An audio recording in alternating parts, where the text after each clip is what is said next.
बेटी, ये शहर है या चोरों का अड्डा? अब क्या होगा? श्याम कई साल पहले मजदूरी करने के लिए अपनी बेटी साक्षी के साथ गांव से शहर में आया था। उसकी पत्नी सरिता के दिल के ऑपरेशन के लिए पैसों की सख्त जरूरत थी। मुझे बचा लो जी, मैं अभी जीना चाहती हूँ। मैं साक्षी बेटी की शादी देखे बिना मरना नहीं चाहती।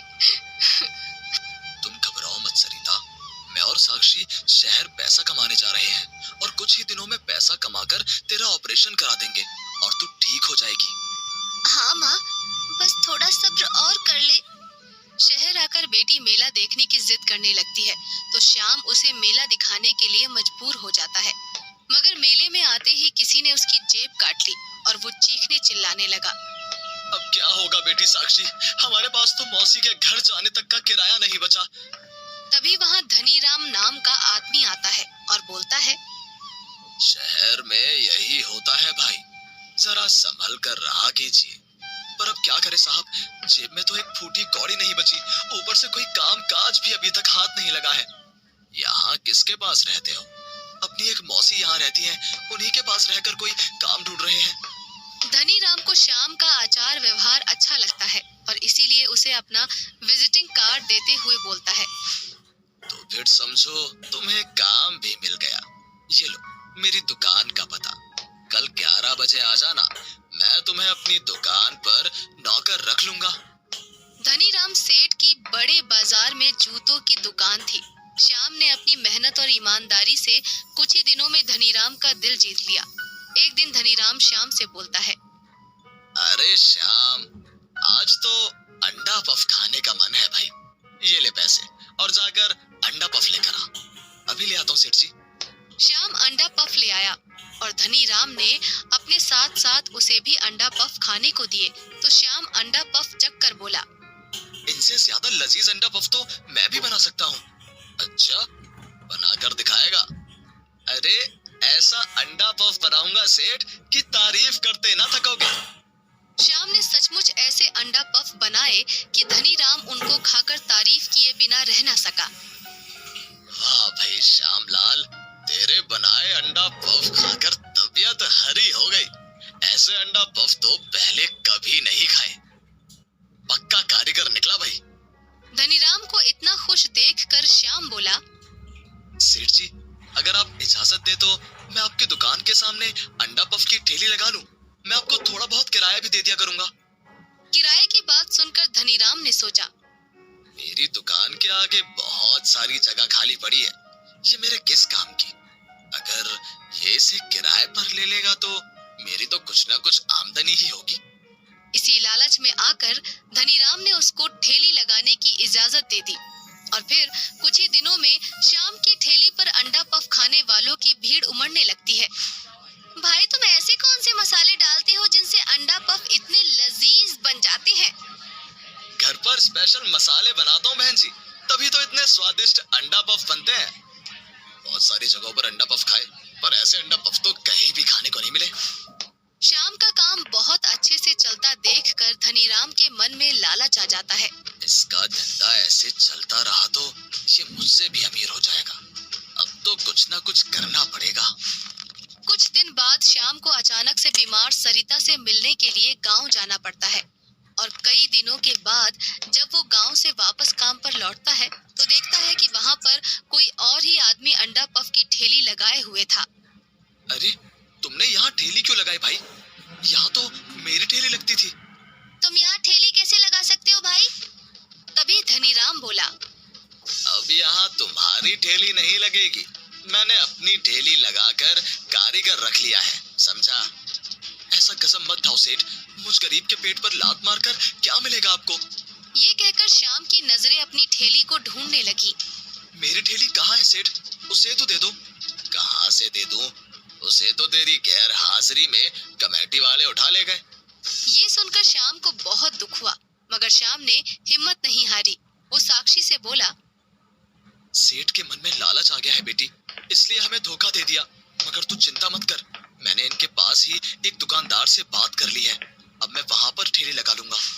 उस दिन के बाद श्याम ने वहाँ अंडा पफ बेचना शुरू कर दिया और फिर कुछ ही दिनों में वहाँ भी उसका काम चल पड़ा। वाह भाई श्याम, तुम तो जहाँ जाते हो खाने वाले वहीं चले आते हैं। मेहनत और ईमानदारी से काम करने का यही फल मिलता है भाई। उधर धनीराम सेठ ने अपने अंडा पफ बेचने के लिए कई तरह के तरीके अपनाए। उसने श्याम से सस्ते दामों में भी अंडा पफ बेचे, मगर फिर भी उसका धंधा पिट गया और वो श्याम का दुश्मन बन गया। इस कमबख्त श्याम के रहते तो मेरा धंधा चल ही नहीं सकता। अब तो इसे यहाँ से भगाना ही पड़ेगा। अगले ही दिन वो अपने कुछ आदमी श्याम की ठेली पर भेजता है। अबे साले, इतना खराब माल बनाता है और ज्यादा दाम मांगता है। मारो साले को और भगाओ यहाँ से। श्याम की जमकर पिटाई करके वहाँ से चंपत हो जाते हैं। श्याम अस्पताल का बिस्तर पकड़ लेता है और अंडा पफ बनाने का काम उसकी बेटी साक्षी को करना पड़ता है। साक्षी श्याम से भी अच्छे अंडे पफ बना लेती थी और इसीलिए श्याम का काम पहले से भी अच्छा चलने लगा। उसके पास नोट बरसने लगे। अम्मा, बापू अब ठीक है और हमने तेरे इलाज के लिए पैसे भी जमा कर लिए हैं। बस कुछ ही रोज में घर आकर तेरा ऑपरेशन करवाएंगे। साक्षी ये कह ही रही होती है कि तभी कुछ लोग उसकी ठेली उठाने के लिए आ जाते हैं। चलो चलो, इस ठेली को उठाओ। ये ठेली आज के बाद यहाँ दिखाई नहीं देनी चाहिए। आप कौन है साहब? दिखाई नहीं देता, नगर निगम के लोग हैं। हम गरीबों पर दया करो साहब, यही हमारी रोजी रोटी है, इसे मत छीनो। हट पीछे।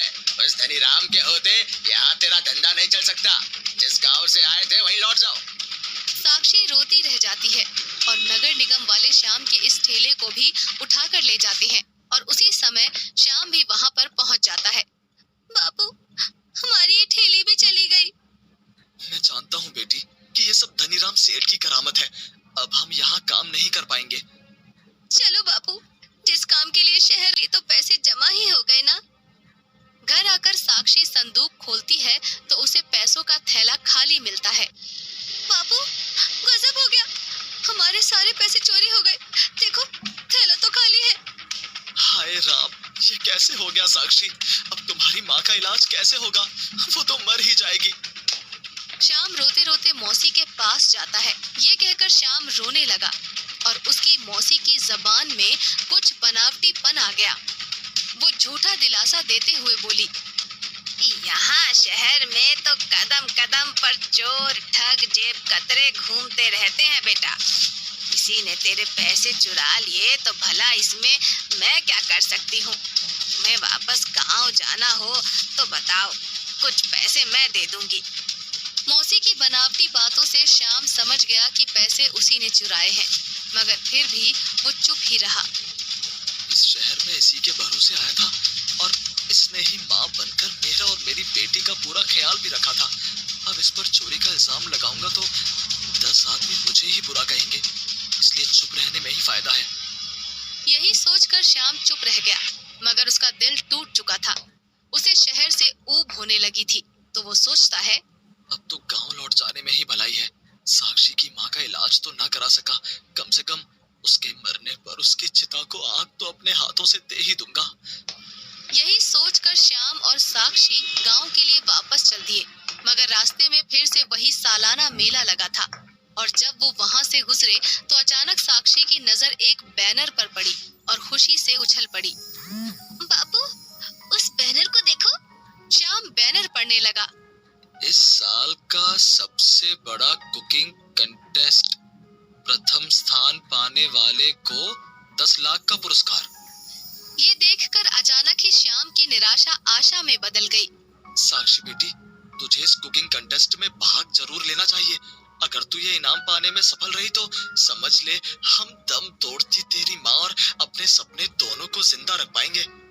बापू, घबराओ मत, मैं ये पुरस्कार जीत कर ही दिखाऊंगी।